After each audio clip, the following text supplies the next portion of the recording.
Dark Reaper running away. I've got to keep that single unit alive because that's a squad down to the last man.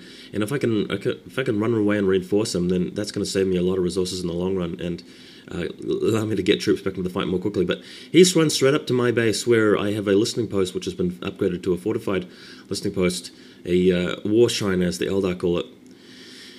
And he's being cautious about giving chase here. There's a crater there which he can stand in to give himself heavy cover. All these troops around here have heavy cover. As you see, the Force Commander is not attached to any of the squads, so none of the squads are getting the bonus from the Force Commander, but the Force Commander is a bit more flexible in terms of maneuverability. And here he goes, just standing out of range of the War Shrine, allowing the Force Commander to take the hits from the War Shrine. And the heavy bolt is blasting it, but now battle seems to be joint, and we've got, as you can see in the foreground, a lot of Space Marines just blasting at the Eldar with heavy bolters and the standard bolters. And in order for me to prevent this, because I know that I'll lose the firefight in a situation like this, rushing with two groups of Howling Banshees with Fleet of Foot on, because it's always worth having them on Fleet of Foot. Their weapons, their range damage is terrible, but their melee damage is excellent. So closing the gap and getting into combat quickly is a must. And here's the fight now. Unfortunately, because the units are so dark and I've got the shadowing off, you can't see things too well apart from silhouettes. But I'm sorry about that. Hopefully I'll be able to improve that in other commentaries with different settings. But looks like we've got a full-on battle here. The Farseer has been... it was only just now that I got the Farseer back, and looks like Force Commander is just about to cop it. I know the game plays a special animation when you lose a unit in full. And this is probably what's going to happen to his Force Commander. Yeah, if you have a look at the Howling Banshee smack, and then blast to the face. So there's the Force Commander eliminated. And managed to take out all the squads as well, thanks to those Howling Banshees. So thank you, Howling Banshees. It looks like I've successfully countered his heavy bolter squads with them. So that's been good. If I'd just gone for pure Dark Reapers, they probably would have come out worse off. I mean, they would have done a lot of damage to the Space Marines, but the Space Marines would have had more time to shoot, and Space Marines with heavy bolters upgraded in the squads are much better ranged than they are in combat, so that's why I went for Howling Banshees. One mistake that I've made is not to actually upgrade the War Shout upgrade quick enough for the Howling Banshees, and that's something you use in combat to make them more effective. And because I've got two groups of them now, it would have been much better if I do that. And for some reason, he's got a group of 2 scouts way out in the field, and they've just been charged by a group of a double squad of Howling Banshees, so they did not last long at all. There's the sync kill again. Synchronized kill, or whatever the game calls it. So knowing that I have an advantage at this point, really looking to hit across his side of the map and put him under some pressure.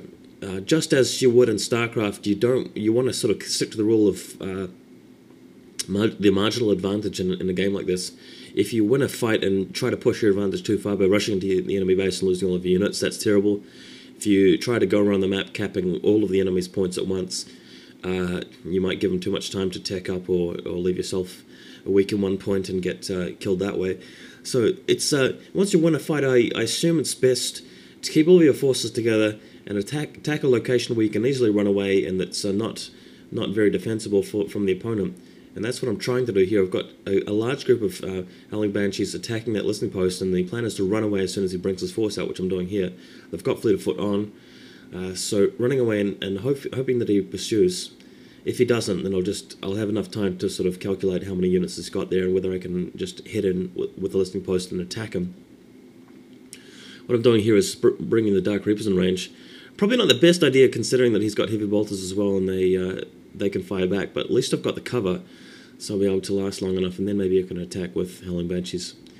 And here they come. It's the Howling Banshees screaming and attacking the Space Marines.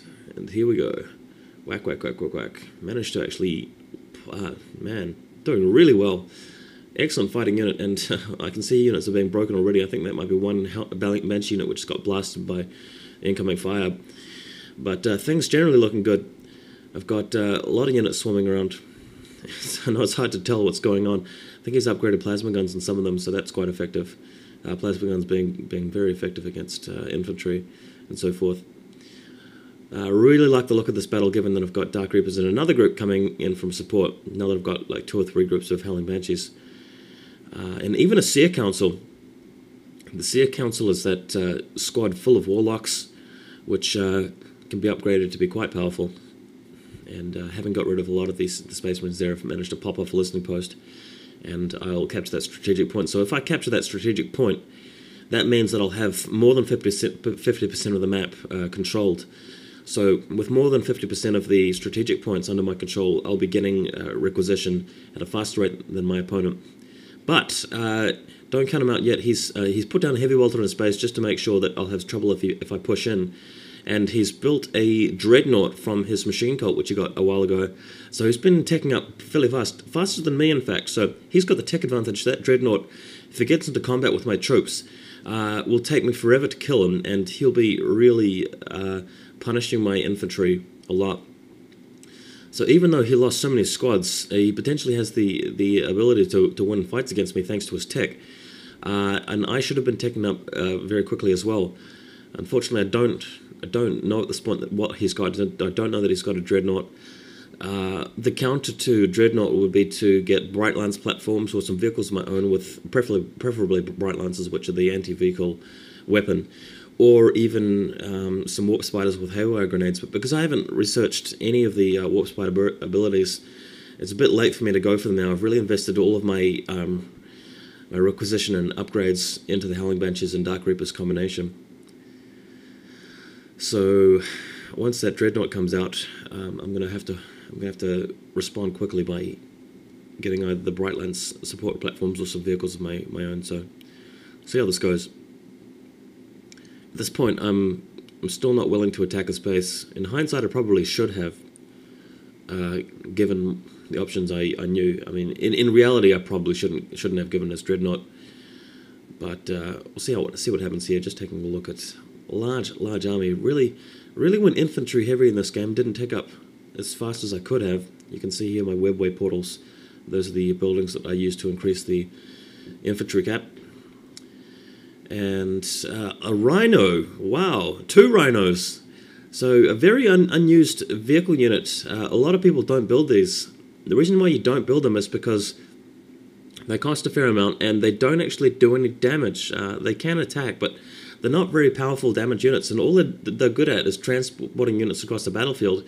But unfortunately, in Dawn of War, that's troop transports are something which aren't actually that effective, from what I've heard and from what I've seen.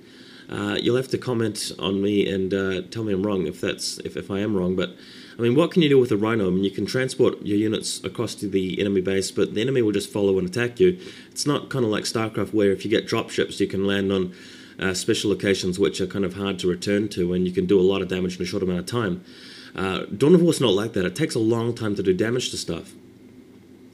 At this point, I've just rushed around to the other side of his space to attack another listening post, really trying to put the pressure on, make him show his hand at this point, show his army. I've also built a ranger squad, very rare unit choice by me as well. And the point of me getting those is so that I can head around in stealth mode, capping his points while he responds to me somewhere else.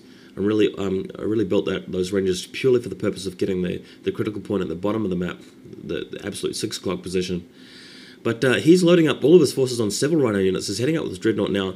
This dreadnought's going to be the spearhead of the advance. It's upgraded assault cannon, so that's blasting away as he moves on my war shrine there, which I've picked up. That will prevent him from capping that point very quickly. But here come the rhinos, just charging out a column of rhino vehicle support units. I've realized at this point, having spotted it, so my entire army is rushing back to my base, knowing where he's headed.